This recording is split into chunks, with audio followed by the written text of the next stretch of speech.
mga kanguso, dito naman tayo sa vlog ko. So yun na nga guys, may naisip na akong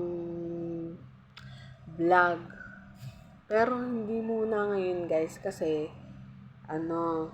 hindi pa ako masyadong sa mga gawain ngayon. So, ang gagawin ko lang ngayon, guys, mag-comment kayo sa akin kung anong gusto nyong i-vlog ko, kung anong gusto nyong i-content ko, ganon.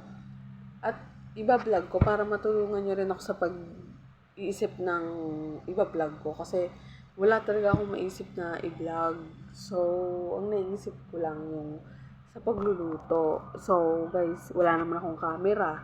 Isa lang naman yung gamit yung cellphone. Ginagamit din naman ng asawa ko.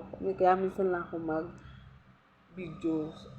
So, guys, mag-comment lang kayo sa akin kung anong gusto nyong i-content ko, i-vlog ko, para ma-vlog ko sa inyo, para mapanood nyo ako.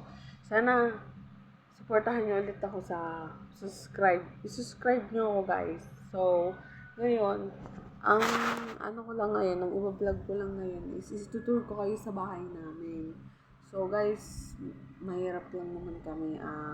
Hindi naman actually mahirap. Yung lang ba, may kaya ganun. So, ayan guys, yung kusina namin guys, ayan.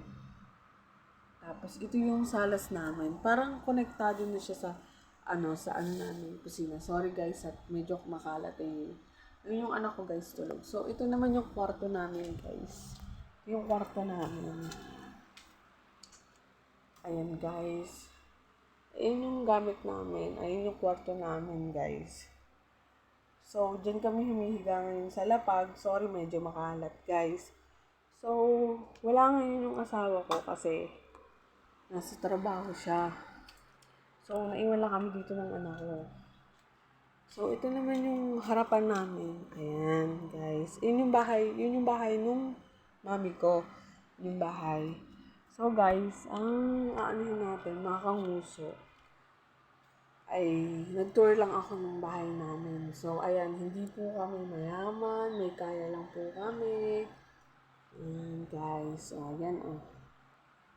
Ayan. So, ngayon, alam niyo na itong buhay ko, pero thankful pa rin ako kay Jesus kasi may bahay kami, may kinakain kami, hindi kami nagkakasakit, and yun na nga guys, basta comment lang kayo kung anong gusto nyong gawin kong video, ha guys, sige, bye bye mga kangusa.